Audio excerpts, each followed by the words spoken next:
¿Cómo funcionan las aplicaciones web? ¿Cuál es la interacción entre el usuario cuando solicita algún recurso de la web? Para ello, en este video vamos a explicar la arquitectura de una aplicación web, cuáles son los componentes involucrados y cuáles son las tecnologías que deberíamos de manejar si necesitamos desarrollar una aplicación web o un sitio web. Primeramente, llamamos una aplicación web a alguna estructura un poco más completa, más compleja, que ya requiere acceso a información, bases de datos, etc. Y un sitio o una página web, por lo general, viene siendo una estructura básica y estática. En nuestro caso, nuestro objetivo es ver todos los componentes involucrados en una aplicación web. Primero, con respecto a la arquitectura básica de una aplicación web, funciona utilizando la arquitectura cliente-servidor. Es decir, hay múltiples clientes que solicitan un recurso a un servidor, el servidor busca el recurso y lo envía a los diferentes clientes que lo solicitan. En nuestro caso, esos clientes podría ser una computadora, un teléfono móvil, una laptop, etc. Y tenemos el componente del servidor. Hay intercambio de mensajes entre uno y otro. En este proceso de solicitud de recursos al servidor se involucran múltiples tecnologías, dependiendo de cada capa. Podríamos segmentar una arquitectura web en dos capas principales, tomando como referencia la arquitectura cliente-servidor, y sería la capa del frontend y la capa del backend. La capa del frontend es todo lo que el usuario ve. Imagínense que ingresan a youtube.com y lo que el usuario ve sería el logotipo de YouTube, la barra de búsqueda, las miniaturas, toda la marca relacionada a YouTube, las descripciones de los videos, etc. ¿Y qué sería el backend? En el backend tenemos toda la lógica de negocio, la autenticación, el registro de usuarios, toda la información como tal, las decisiones están del otro lado, del lado del servidor. Probablemente en Internet han tenido la oportunidad de visualizar imágenes como esta, que es como un tipo de imagen que hace referencia a la capa del frontend y a la capa del backend, que es esta parte de abajo. Entonces podríamos hacer referencia a que uno superficialmente cuando visita un sitio web ve todo bonito, todo bien simple. Sin embargo, detrás de todo eso hay una capa que no vemos, que puede ser bastante siniestra. También aquí podríamos preguntarnos algo. ¿Qué será más complicado, desarrollar el frontend o desarrollar el backend? De hecho, hasta su opinión podría verse sesgada al ver una imagen como esta. Y al visualizar que el frontend es algo bonito, podrían decir que es algo más simple. Sin embargo, es algo bastante subjetivo. Todo depende de la persona que vaya a desarrollar cada capa. En algunas ocasiones, o en muchas ocasiones de hecho, a la misma persona le toca desarrollar tanto la parte del frontend como del backend. Pero hoy en día lo recomendable es que nos especialicemos en un área en particular. Y hay dos tipos de desarrolladores, se podría decir. Desarrolladores que están enfocados en la parte del frontend y desarrolladores en la parte del backend. Así que es algo subjetivo, no hay como complejidad entre una y otra.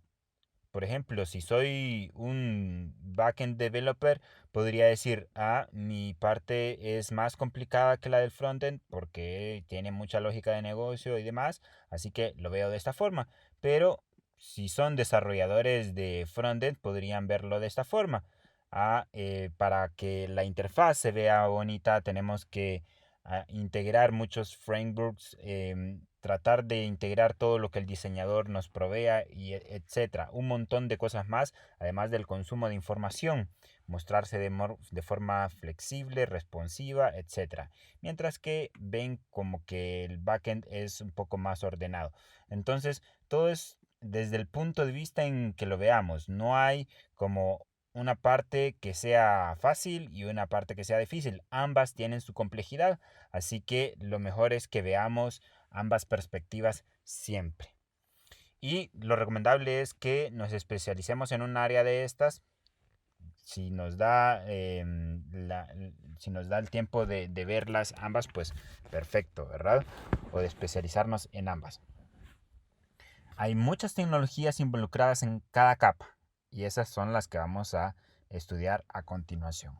Tecnologías. ¿Qué tecnologías tenemos? Veamos. Podríamos ver que del lado del cliente o para el frontend, que es lo que el usuario ve, tenemos estas tecnologías, que sería HTML y HTML5, que prácticamente este es un lenguaje basado en etiquetas que es basado en el estándar XML, cuyo objetivo es definir la estructura de una página web. Me refiero a estructura, digamos, a los elementos que vamos a visualizar. Por ejemplo, si necesito una caja de texto, si necesito un párrafo, si necesito una imagen, todo eso se define utilizando el lenguaje HTML. HTML como tal no es un lenguaje de programación, es un lenguaje de marcado que se utiliza para definir la estructura de un sitio web. A su vez tenemos CSS, que es Cascading Style Sheets, que es hojas de estilo en cascada. Este lenguaje, que es un lenguaje de diseño, no es un lenguaje de programación tampoco, es un lenguaje de diseño, se utiliza para definir los estilos de una página web. Todo lo que tenga que ver con colores, bordes, colores de fondo, imágenes de fondo y similares, todo eso se define con CSS. Es como, por así decirlo, el maquillaje de un sitio web, es lo que lo hace bonito. Claro, aunque eso también es bastante subjetivo, con el hecho de saber CSS no significa que voy a dejar bonito el sitio, tengo que tener un buen gusto por el diseño y el arte. Así que allí estaríamos, tendríamos que complementar esa parte. No solo se trata de saber utilizar CSS, sino que también se requiere buen gusto. Para facilitar el desarrollo en ciertas tecnologías existen herramientas o frameworks que facilitan el trabajo o que siguen estándares. En el caso de CSS3 o CSS, podríamos mencionar estos dos, por ejemplo, Bootstrap y Materialize, cuyo objetivo es ofrecer un conjunto de clases CSS para mejorar la apariencia de nuestro sitio, definir ya una estructura para nuestro CSS, además de que ofrecen funcionalidades para hacer de que nuestro sitio web se adapte a diferentes tamaños de pantalla. Y podríamos definir muchos más, pero estos son como de los más notables. Otra tecnología que se utiliza del lado del cliente es JavaScript. En el caso de JavaScript, sí es un lenguaje de programación de alto nivel. JavaScript se utiliza para darle dinamismo al HTML, ya que es estático. JavaScript ya incluye estructura de control, puede acceder a toda la estructura del HTML, modificarlo, agregar nuevas etiquetas, etc. Un montón de cosas más. En el caso de JavaScript no tiene absolutamente nada que ver con el lenguaje de programación Java. En el caso de Java es un lenguaje de programación de propósito general, es compilado, generalmente nació para hacer aplicaciones de escritorio, ha crecido, se pueden desarrollar aplicaciones web, pero del lado del servidor y un montón de cosas más, pero JavaScript en realidad en lo que se parecen es en el nombre. Se podrían parecer entre ellos un poco en la sintaxis, pero en realidad se parecen a C++. Ok, en el caso de JavaScript también tenemos un montón de frameworks, un montón de librerías que nos ayudan al desarrollo. Se podría decir que JavaScript es de los lenguajes de programación más poderosos de los últimos tiempos, ya que se ha adoptado para múltiples elementos, múltiples soluciones. Se puede trabajar en web del lado del cliente, ahora se puede trabajar en web del lado del servidor, se puede hacer aplicaciones de escritorio utilizando un framework que se llama Electron.js. También se pueden hacer aplicaciones móviles utilizando Ionic o React Native y un montón de soluciones más. En el caso de aplicaciones web, ¿qué frameworks podríamos mencionar? Podríamos mencionar a jQuery, que lo menciono en este momento porque em, ha sido muy utilizado en los últimos años. Muchas cosas no se podían hacer sin esta librería, como efectos, acceder al DOM un poco más fácil, utilizando selectores especializados o animaciones, como lo mencioné hace un momento. Y peticiones asíncronas. Sin embargo, hoy en día con las últimas versiones de JavaScript, de hecho a partir de la versión de ECMAScript 6, JavaScript se basa en este lenguaje ECMAScript, ya muchas cosas se pueden hacer sin necesidad de esta librería jQuery. Además, han surgido frameworks o librerías un poco más avanzadas, más potentes, que son librerías o frameworks de frontend que me sirven para tener sitios web reactivos. ¿A qué me refiero con sitios web reactivos? Que puedo tener la información en memoria y yo cambio la información de alguna forma y automáticamente se refresca a la vista, se refresca lo que el usuario está viendo. Y esas tecnologías, las más populares son Angular, Vue.js y React. La que tiene mayor popularidad es React, porque tiene una gran comunidad. En el caso de Vue.js y React se consideran librerías. En el caso de Angular se considera un framework completo, ya que ofrece un montón de funcionalidades para proyectos de gran magnitud. Otras funcionalidades o tecnologías relacionadas a JavaScript podría ser JSON, que JSON es JavaScript Object Notation, que es como una sintaxis o un estándar para la transmisión o almacenamiento de información. Es un formato liviano y se utiliza bastante para transmisión de información del cliente al servidor de forma síncrona, que viene siendo como un homólogo a XML. Ok, esto de JavaScript sería otra de las tecnologías que se ejecutan o que se necesitan en el lado del cliente, en el frontend. También podríamos tener persistencia de datos en el cliente, en el frontend. Antes la persistencia de datos era un poco limitada porque solo disponíamos de cookies. Las cookies eran como pequeños archivitos de llave valor en el cual podría almacenar información de navegación. Lo que sí es que es algo limitado. Luego, con los últimos navegadores, surgió esas tecnologías como Local Storage, Session Storage, IndexedDB y había otro por ahí que se llama WebSQL, pero ese está deprecado. En el caso de Local Storage y Session Storage, podría almacenar información en cadenas, siempre ya de valor, pero puedo almacenar muchos. Además, también podría almacenar JSONs, objetos JSON, sin ningún problema y después transformar la cadena a un JSON sin ningún problema. IndexedDB ya es una solución un poco más potente porque es como una pequeña base de datos en el navegador donde yo puedo tener colecciones y puedo almacenar múltiples objetos en cada una de las colecciones, que es como de lo más avanzado. Esto de persistencia de datos viene a dar origen a una nueva generación de aplicaciones web que se llama PWA o aplicaciones web progresivas. De tal forma que una aplicación web podría estar gestionando información offline, además de poder dar cabida a otro tipo de soluciones, como por ejemplo definir o crear aplicaciones web para que se puedan visualizar como que fueran aplicaciones móviles. Se puede simular todo eso utilizando aplicaciones web progresivas y utilizando persistencia de datos, así como esta. Esto me permite tener información offline o sin conexión, porque recuerden que todo esto que tengo listado aquí son tecnologías del lado del cliente. Ok, ya finalizando este conjunto de herramientas o tecnologías que acabo de listar, podríamos concluir algo. Como se ejecutan en el frontend o en el cliente, eso significa que se ejecutan en el navegador. Es decir, ¿quién se encarga de ejecutar HTML, CSS, JavaScript o gestionar la persistencia de datos? El navegador. Si estoy utilizando Chrome, Chrome es el encargado de interpretar HTML, CSS y JavaScript. O si estoy utilizando Safari o Firefox, ahí es donde se ejecuta todo esto. ¿Ok? Todos estos lenguajes que listé aquí son interpretados. Así que no necesitan pasar por un proceso de compilación.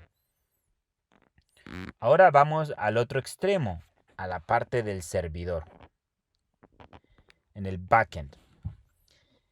En el backend, ¿qué podríamos tener? La base de datos, la información, lo que tenemos que tener protegido. obviamente no podríamos tener toda la información en nuestro navegador, no podría estar en el frontend. No podríamos tener todos los usuarios de Facebook en Google Chrome, por ejemplo. No tiene sentido, ¿verdad? Tiene que estar en un servidor externo. Y ahí tenemos las bases de datos y podríamos listar unas cuantas. Tenemos varios tipos de gestores. Aquí tengo listado dos de los más populares últimamente. Bueno, los gestores relacionales siempre han dominado el mundo de las bases de datos. Entre los más populares, SQL Server, MySQL, Oracle, Postgres y más. Son gestores de bases de datos relacionales. Y en los últimos años han surgido muchos gestores que son no relacionales o no SQL, que no utilizan la estructura de tablas, relaciones, etcétera, y no se utiliza el lenguaje de consultas SQL, sino que se utiliza otras alternativas para consultar información, en algunos de ellos inclusive JavaScript, por ejemplo, en el caso de MongoDB. Tenemos MongoDB, Cassandra, Firebase o Firestore, que son gestores no relacionales, que en el caso de Firebase no es tanto como un gestor, sino que es como un SaaS, Software as a Service, es como Backend SaaS, que ya es una forma un poco más moderna de tener un backend en una base de datos. ¿Ok? Sería interesante que leyeran un poco acerca de esa tecnología. También tenemos Mongo y Cassandra, que son bastante potentes.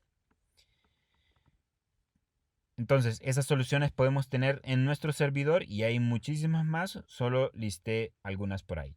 Necesitamos un lenguaje de programación en el backend. ¿Por qué necesitamos un lenguaje de programación aquí, en nuestro servidor?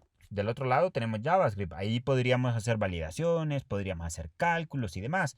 Pero hay cálculos que son demasiado delicados, o lógica de negocio que son demasiado delicados para ser ejecutados desde el cliente, ya que desde el cliente el usuario tiene acceso al código que se ejecuta en su navegador, puede verlo, puede inclusive hasta editarlo en memoria. Entonces hay ciertas instrucciones o muchas instrucciones que necesitamos escribirlas en el servidor. Ahí, por ejemplo, va la lógica de negocio, cálculos de costos, etcétera, registro de usuarios y demás. Entonces necesitamos un lenguaje de programación. De los más populares tenemos PHP.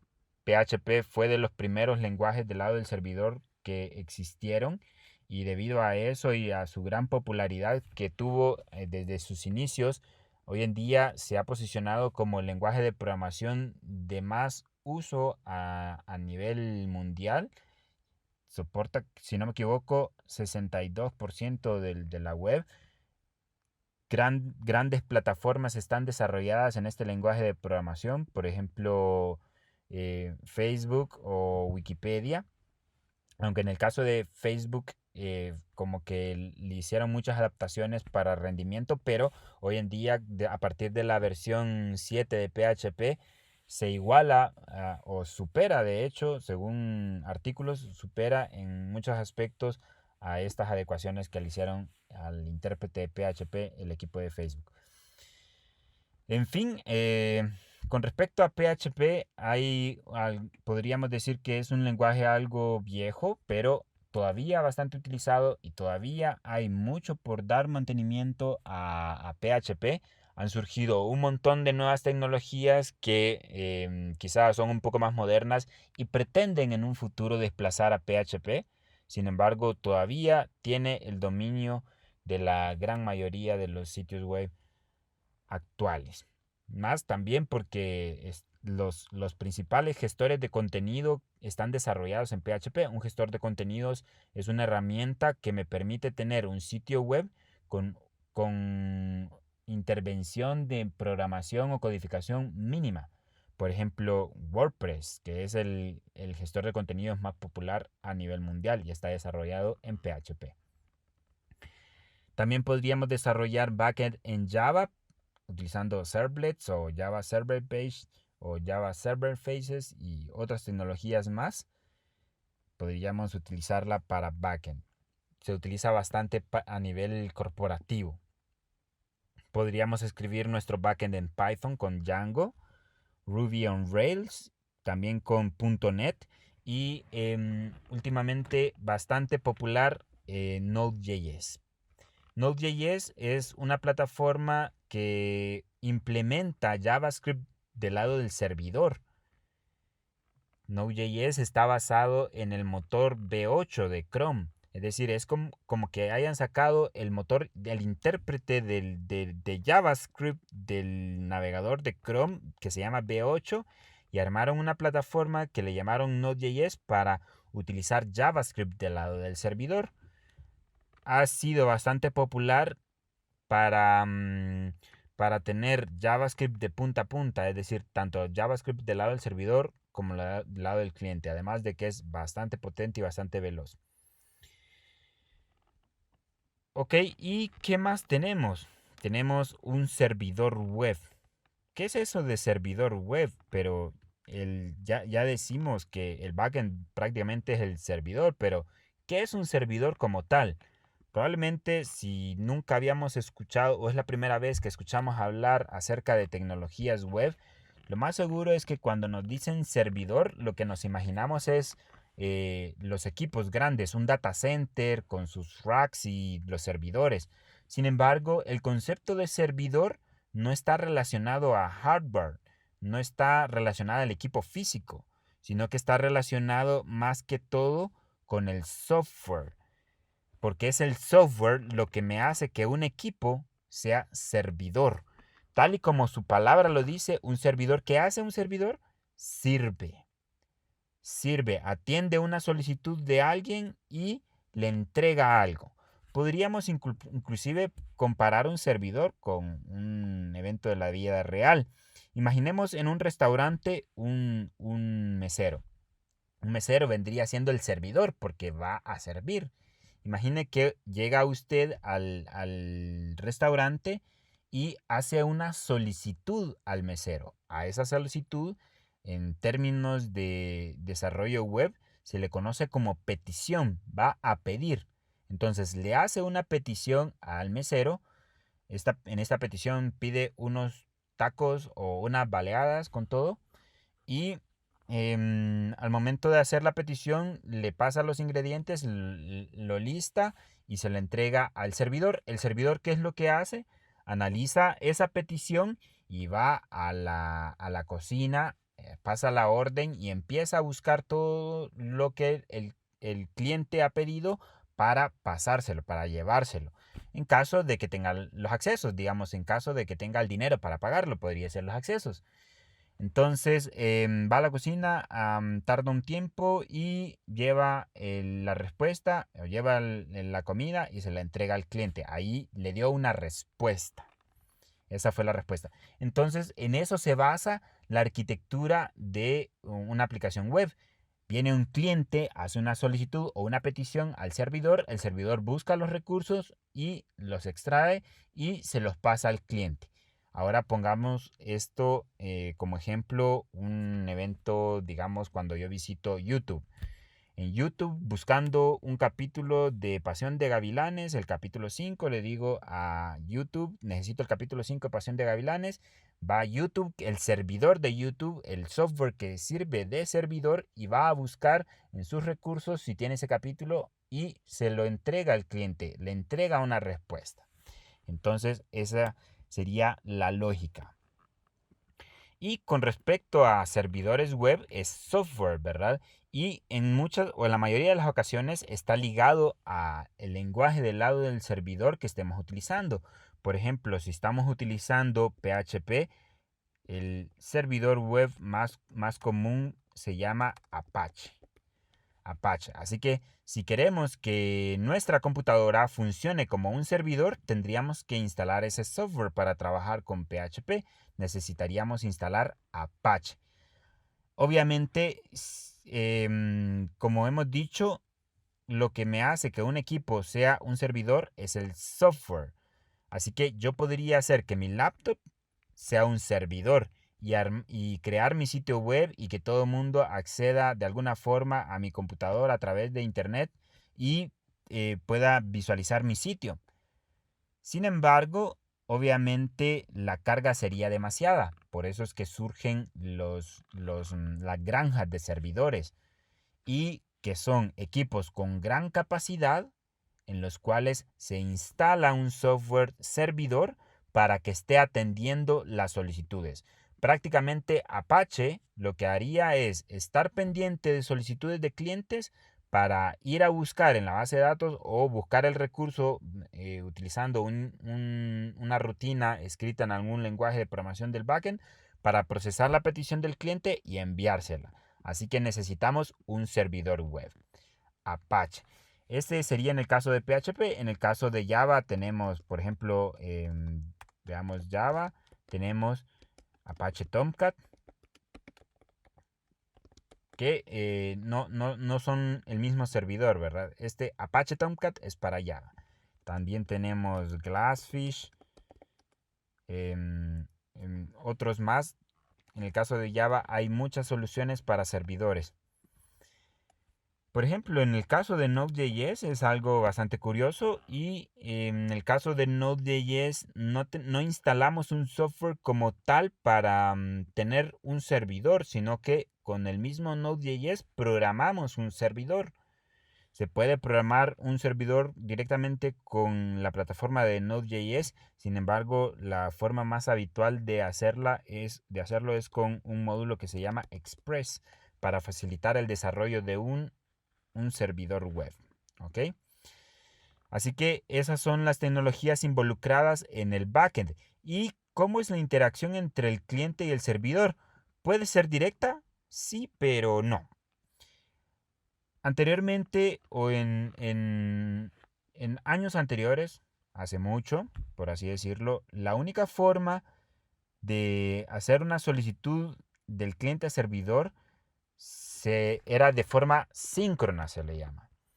Que directamente el cliente solicitaba el recurso al servidor y este podría tardar un buen tiempo y recargaba la página completamente y me enviaba una respuesta. Eso es una petición síncrona, una petición directa entre cliente y servidor. Sin embargo, hoy en día lo que se hace es utilizar un intermediario que se le conoce como API. Y con respecto al API, para poder hacer los llamados mediante este intermediario, se utiliza una tecnología que se llama AJAX, que es Asynchronous JavaScript and XML o WebSockets. Esto me permite una interacción asíncrona.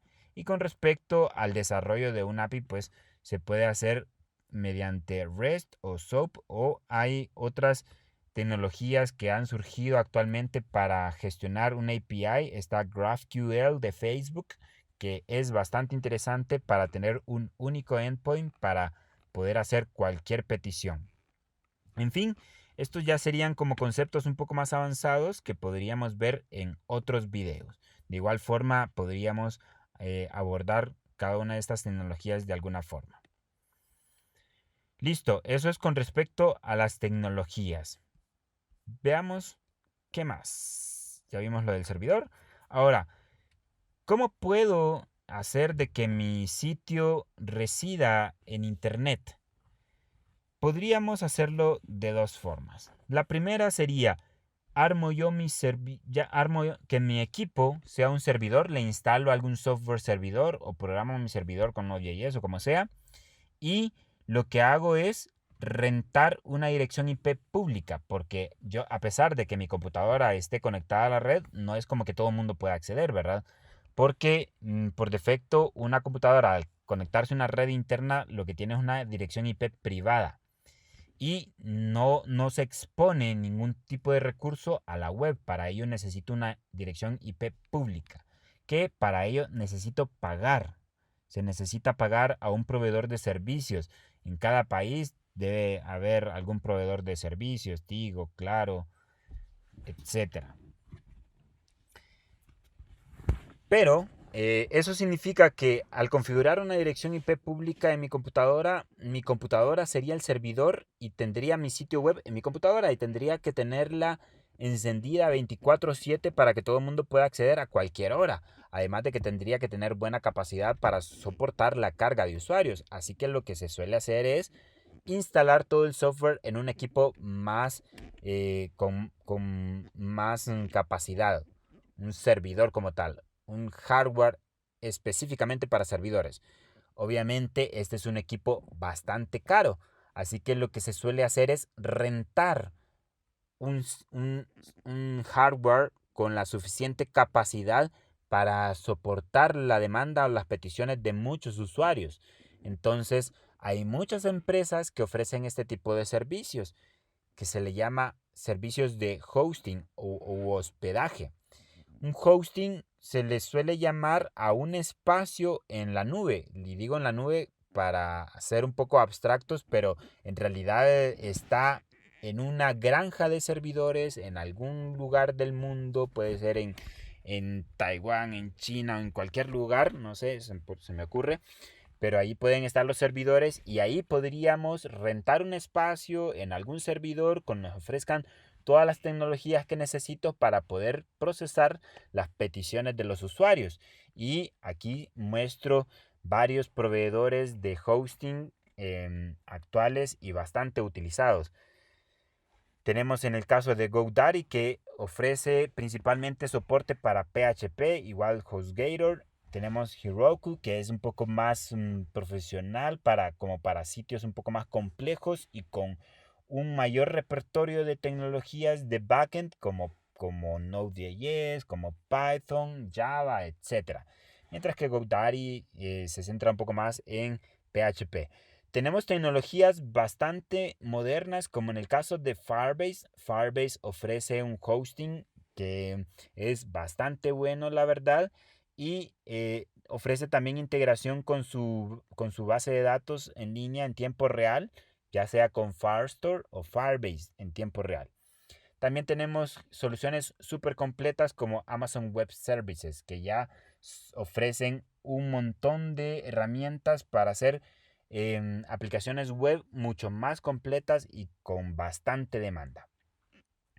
Y dependiendo de nuestra solución, entonces deberíamos de evaluar el proveedor que podríamos utilizar. También tenemos otro concepto y es el concepto de dominio. El concepto de dominio es el nombre que se le asigna a un sitio web. En realidad, cuando nosotros subimos un sitio web a un hosting, nos dan una dirección IP pública. Yo podría acceder directamente con esa dirección IP pública, la pongo en el navegador. Por ejemplo, podríamos acceder a Google utilizando su dirección IP. ¿Cuál es la dirección IP de Google? Podríamos buscar, verlo en la terminal y vamos a escribir aquí, vamos a hacer un ping a google.com y la dirección IP de Google que me muestra aquí es esta de acá. Esa es la dirección IP. Entonces vamos a copiar esa dirección IP, que es una dirección IP pública. Una dirección IP, recuerden que es como un identificador único de un equipo, que ese equipo puede ser una computadora, un servidor, etc. En este caso, imagino que es una red de servidores o de nodos. Si yo pongo esa dirección IP pública directamente en el navegador, lo que va a hacer es me va a mostrar el sitio correspondiente. De hecho, me cambia aquí la dirección IP y me pone un nombre. A ese nombre se le conoce como nombre de dominio. Entonces, prácticamente, ¿qué es el nombre de dominio? El nombre de dominio es como un alias o un nombre que se le asigna a una dirección IP, porque como humanos se nos es más fácil memorizar un nombre que un número enorme. Así que, por lo general, lo que hacemos es buscar dominios, asignar un dominio a una dirección IP pública. Y con respecto a este servicio de dominios o nombres, son pagados. Los dominios se pagan y no es como que se pagan por una única vez, también es como rentado, por así decirlo. Tengo que estarlo pagando mensual, trimestral o anualmente. Y lo que se hace es que se adquiere ese dominio y se enlaza a la dirección IP pública. El nombre de dominio puede variar bastante dependiendo del nombre. ¿Y qué tan caro puede llegar a ser? Bastante, bastante, bastante caro. Puede llegar a valer miles de dólares un dominio. Así que todo depende del nombre que elijamos. Entre más pegajosa, popular o única sea la palabra, va a ser más caro. Pero si es una palabra poco común, rebuscada o que es la combinación de muchas palabras, entonces puede ser un poco más barato. Pueden haber dominios súper baratos de 4 o 5 dólares. Ahí puede haber dominios súper caros.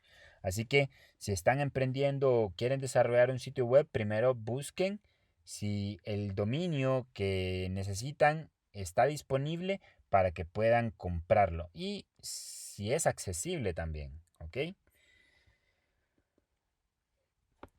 ¿Qué es un stack o pila de tecnologías? Una vez que ya vimos esto de hosting y dominio y ya hemos hablado de las tecnologías, ¿qué es un stack? Un stack o pila de tecnologías. Un stack viene siendo el conjunto de tecnologías que yo utilizo del cliente hasta el servidor y bases de datos y demás para desarrollar una aplicación web. Por ejemplo, podría seleccionar del cliente, voy a utilizar JavaScript, de la base de datos voy a utilizar Oracle y del lenguaje del lado del servidor voy a utilizar Java y de servidor voy a utilizar Apache Tomcat. Esa es como la línea de tecnologías que voy a utilizar de cliente a servidor y bases de datos. Y también con respecto al stack, cuando se refiere a un programador full stack o que maneja toda la pila de tecnologías, significa que una sola persona desarrolla tanto del frontend como del backend, bases de datos, sistema operativo y demás. Es decir, una persona que le hace a todo. Que eso es bastante complicado hoy en día. Con tantas tecnologías que una persona maneje todo es bastante complicado. De hecho, las empresas que son grandes y que están bien estructuradas, por lo general buscan personas bien específicas en un área. Es decir, necesitan un desarrollador específico en frontend con estas tecnologías o un desarrollador en backend que maneje estas otras tecnologías. Pero uno que maneje todo, pues quizás solo en empresas pequeñas que no queda de otra que una persona haga de todo. Y hay stacks bastante populares o conjuntos de herramientas bastante populares. De las primeras que salieron y por las cuales PHP se hizo bastante popular es, por ejemplo, WAMP o SAMP. ¿Qué es WAMP? Es un stack de herramientas para trabajar con PHP. Tenemos el conjunto de herramientas WAMP que la W es por Windows, A es de Apache, M de MySQL y P es de PHP. Con un solo paquete de software podríamos descargar WAMP desde internet y tendríamos Apache, MySQL y PHP listos para trabajar. O SAMP, que la X significa que es compatible con cualquier sistema operativo. Entonces lo instalo SAMP y me instala Apache, MySQL y PHP. También está LAMP, que es específico para Linux, pero creo que con SAMP, que internamente utiliza LAMP, entonces creo que no vale la pena discutirlo aquí, pero en lo personal prefiero SAMP para trabajar. Me da menos problemas. WAMP pues necesita unas dependencias de .NET para instalarse, así que hay que instalar esas dependencias antes. Y eso sería con respecto a las tecnologías. Si yo quisiera desarrollar en PHP, tendría que tener Apache y PHP como mínimo. Si quiero, puedo utilizar MySQL, pero no estoy restringido con eso. Pero si ya instalo WAMP, ya viene incluido. Y es como una combinación por defecto, por así decirlo. Es una combinación de herramientas bastante utilizadas a nivel mundial. Por ejemplo, si utiliza un gestor de contenido como WordPress, utilizan este stack. Utilizando tecnologías modernas, tecnologías más nuevas, podríamos definir otro stack.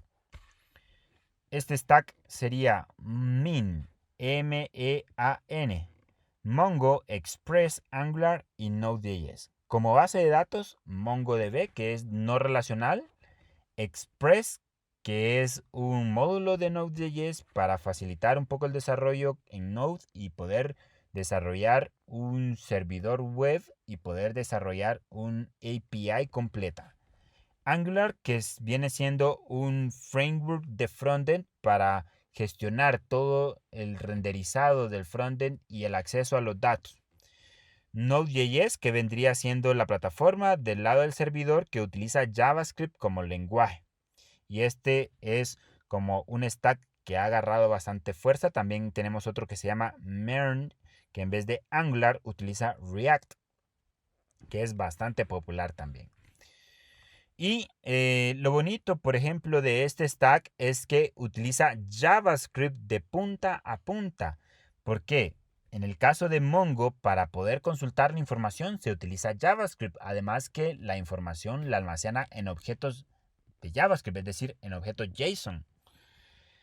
Express es un módulo desarrollado en JavaScript.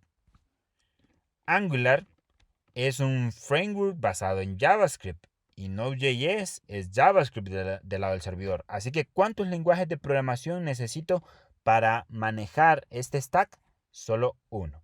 Claro, cada tecnología de estas listadas aquí tiene su peculiaridad, ¿verdad? Pero en realidad solo tengo un lenguaje de programación. Mientras que en el anterior, en el caso de utilizar WAMP, necesito aprender mínimo 3 lenguajes. Necesito PHP, SQL para las consultas y JavaScript para el frontend. Aunque no aparece listado aquí JavaScript, pero va de entrada, ¿verdad? Va de cajón, por así decirlo. Así que tendría que aprenderlo a fuerzas. ¿Ok? Listo. Entonces, creo que eso sería en cuanto a lo que podríamos hablar de la arquitectura de cliente-servidor.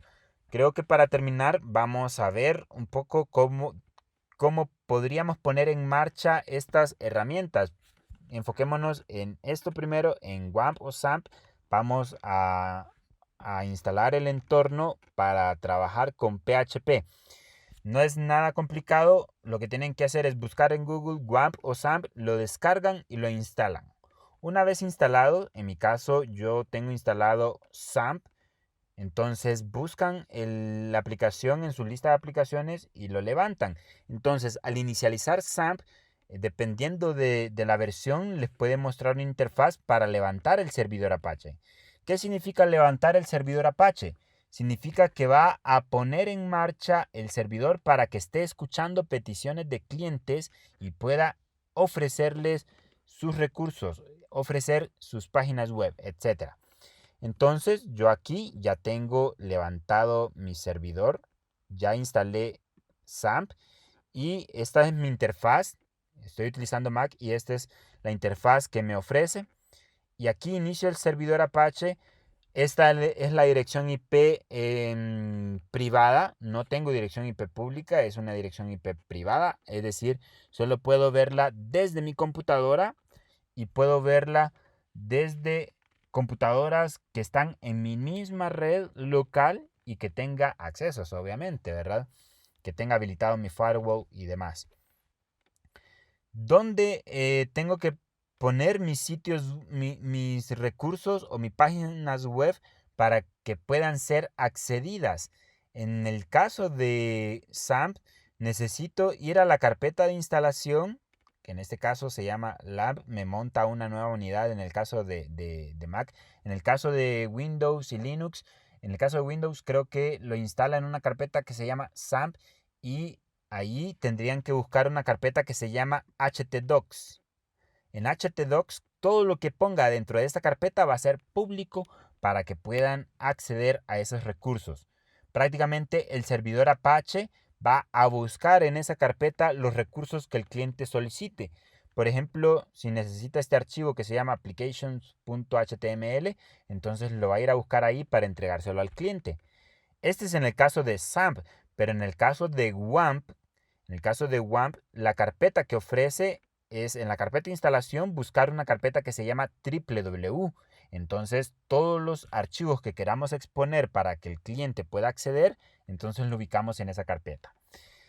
Solo para ejemplificar, vamos a crear un nuevo archivo aquí. Vamos a abrir esto con Visual Studio Code. Es solo para ejemplificar. Ustedes pueden utilizar cualquier herramienta que deseen. Yo voy a crear un nuevo archivo aquí. Vamos a ponerle a este archivo, vamos a guardarlo. Le vamos a poner hola mundo.html. Más adelante pues podrían ver el otro video relacionado a HTML.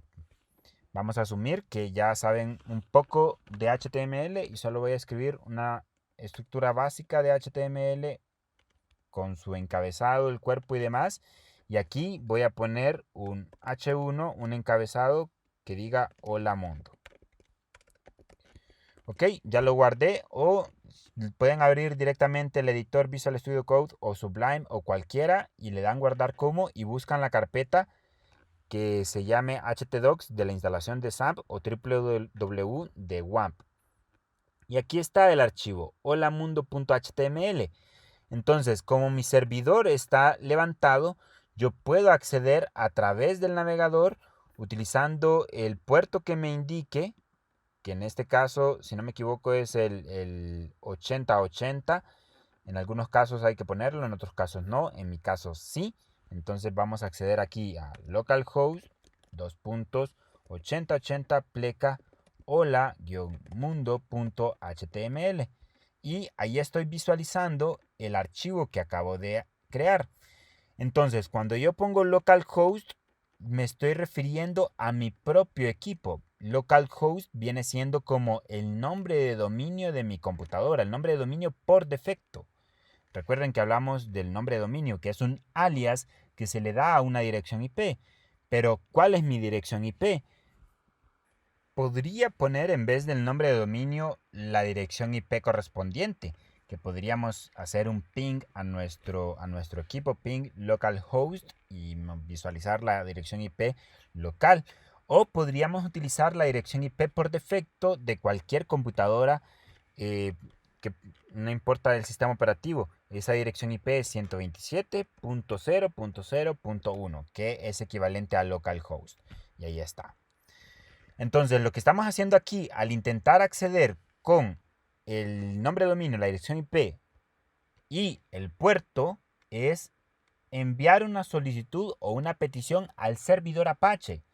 El servidor Apache es el que toma esta URL. Y el servidor Apache entonces identifica que el recurso que yo necesito es Hola Mundo. ¿Y qué hace? Lo va a ir a buscar aquí a la carpeta htdocs, lo agarra y lo envía al cliente y podemos descargarlo y visualizarlo en el navegador. Prácticamente lo descargó en el navegador y el navegador se encarga de ejecutar ese HTML o interpretar ese HTML. ¿Ok? Así que ese sería el funcionamiento. Hay algo que tenemos que aclarar y es que puede darse el caso en que ustedes en su computadora a un archivo HTML aparezca con el icono por defecto de un navegador, es decir, que puedo abrirlo directamente con el navegador y le puedo dar doble clic. De hecho, lo hago.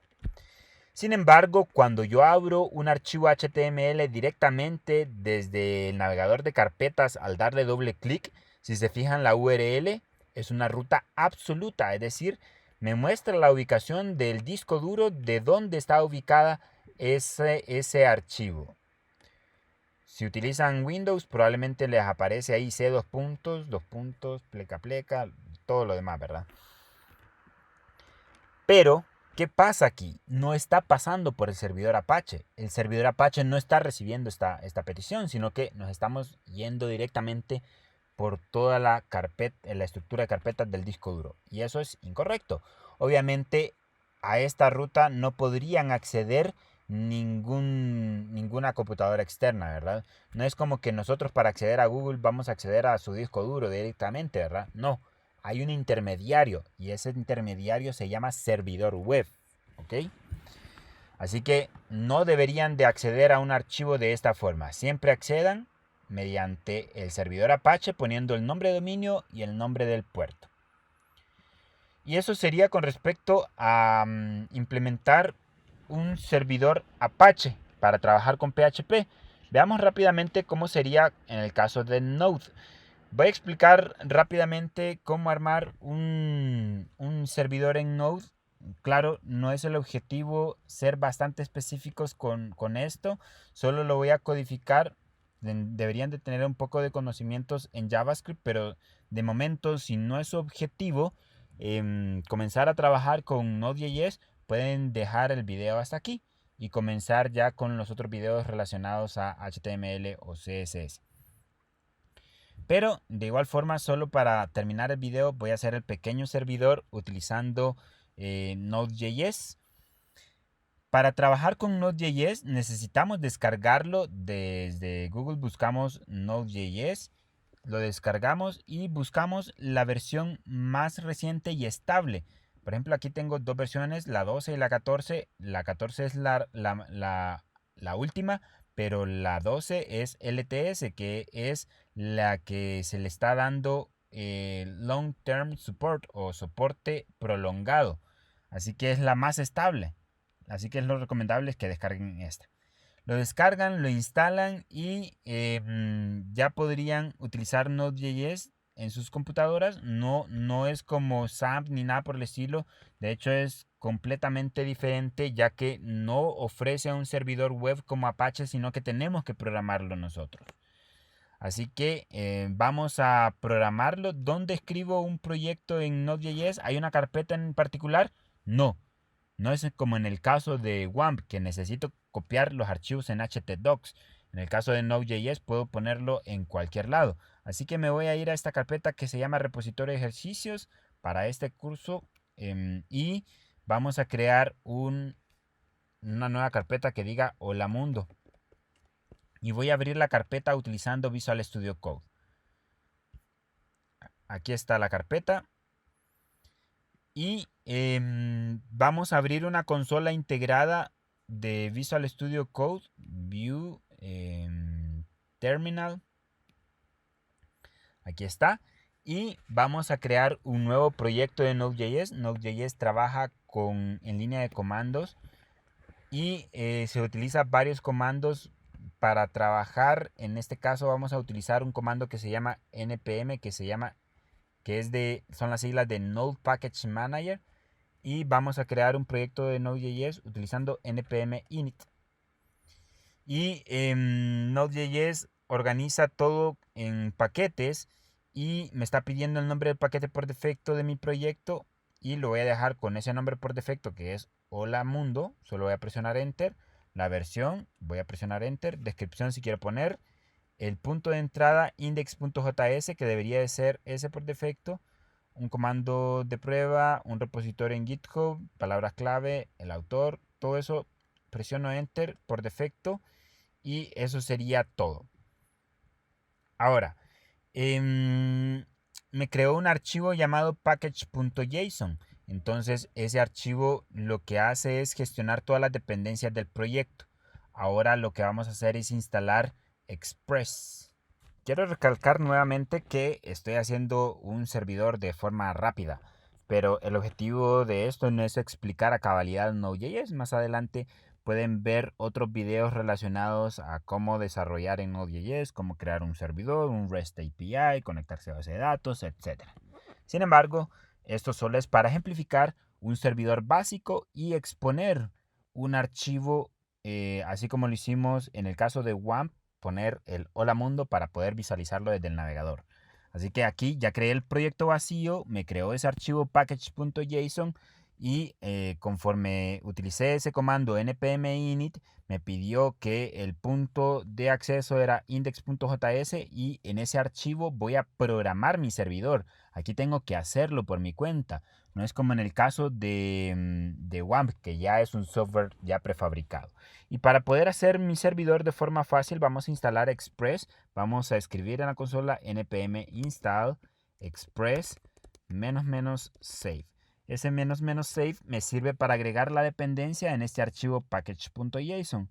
En el caso de Node.js utiliza un gestor de paquetes llamado npm, que ese ya viene instalado cuando instalo Node.js. ¿Ok? Todos estos comandos no podrían utilizarlos si no han instalado Node.js. Ya me creó una carpeta que se llama Node Modules. Aquí es donde se instalan todas las dependencias. Ahí dentro está Express. Vamos a crear un nuevo archivo que se llame index.js, que sería el punto de partida tal y como lo indicó aquí. Y aquí vamos a programar nuestro servidor. Lo voy a programar de una forma simple y quizá ustedes lo analizan con más tiempo y luego tratan de investigar un poco más o ven los otros videos. Vamos a importar el módulo de Express, var express igual a require express. Entonces aquí estamos importando el módulo Express, lo almacenamos en una variable. Este objeto lo vamos a utilizar para crear una aplicación en Express, var app igual a Express. Este código que estoy escribiendo aquí es JavaScript.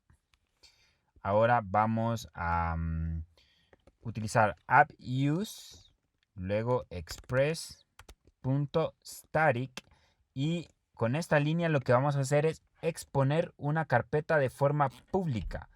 Lo que vamos a hacer es que nuestro servidor que estamos creando en este momento va a definir una carpeta como pública para que todos puedan acceder a los recursos que están ahí adentro. Entonces a esa carpeta le voy a poner public. Y tiene que existir esa carpeta, obviamente. Entonces la vamos a crear aquí. La vamos a poner public. Tiene que estar al mismo nivel, ¿verdad? Si está en un nivel diferente, entonces ponemos el conjunto de carpetas correspondientes separadas por pleca. Y este es nuestro servidor prácticamente. App viene siendo nuestro servidor. Así que vamos a levantar nuestro servidor utilizando el método listen. El método listen y el puerto donde quiero que se levante. Vamos a ponerlo en el 4300. Y aquí vamos a hacer algo. Vamos a poner una función anónima de JavaScript. Probablemente si tienen pocos conocimientos de JavaScript les confunda un poco esta sintaxis, pero más adelante pueden aprender un poco más de JavaScript. Aquí solo vamos a imprimir un mensaje en la consola que diga que el servidor se levantó. Servidor levantado. No es como en el caso del WAMP, que nosotros inicializamos el servidor y yendo al menú de inicio le damos clic al WAMP y se levanta, o al SAP y se levanta y me ofrece una interfaz similar a la que teníamos para arrancar y detener los servicios, que es esta de acá. Lo inicio y lo detengo. Aquí lo tengo que hacer, aquí lo hago visual en SAP, pero aquí lo tengo que hacer con código, y con listen es como que le haga un start al WAMP o un start al SAP y le digo que en el puerto 4300. Aquí puedo elegir un puerto que esté disponible. Ok, y guardo esto, lo guardo. Y en mi carpeta de public, ahí voy a crear mi archivo hola mundo.html. Y aquí vamos a escribir el código HTML con el hola mundo en H1. Le vamos a poner hola mundo. Listo, ya está mi archivo. Ahora vamos a levantar este servidor. Bueno, creamos el archivo, pero necesitamos ejecutarlo para que se levante el servidor, porque solo lo escribí, pero no he ejecutado esto en ningún lado. Lo vamos a ejecutar en la consola. Vamos a poner node index.js. Ahora ahí dice servidor levantado, es decir, llegó hasta esta línea y levantó el servidor. Y como está levantado, ya publicó mi carpeta que se llama public, es decir, puedo acceder a Hola Mundo. ¿Y cómo le hago? Poniendo en el navegador la URL de mi computadora, que es localhost, luego el puerto, que es 4300, pleca el nombre del recurso, que es holamundo.html. Nada más que le voy a cambiar algo aquí. Hola Mundo Node.js le voy a poner. Hola Mundo Node.js. Ahora probemos esto, que es prácticamente esto mismo, nada más que el puerto. Vamos a poner localhost 4300 y ahí está el resultado. Hola Mundo Node.js. Así que ya preparé dos entornos diferentes en mi computadora, uno para trabajar con PHP y otro para trabajar con Node.js. De igual forma podríamos preparar múltiples ambientes para trabajar en diferentes herramientas. Todo esto es a nivel de desarrollo, pero que una vez que se haya hecho el desarrollo por completo, lo que hace es trasladarse todo el sitio o toda la aplicación web hacia un hosting donde tiene la capacidad suficiente para recibir las peticiones de muchos usuarios. ¿Ok? Y bien, creo que nos vamos a quedar hasta aquí. Creo que con esto tenemos suficiente para hablar con respecto a las arquitecturas de las aplicaciones web. En videos siguientes estaremos hablando un poco más de las tecnologías de frontend, como HTML, CSS y JavaScript. Pero por esta ocasión nos quedamos hasta aquí. Nos vemos hasta la próxima.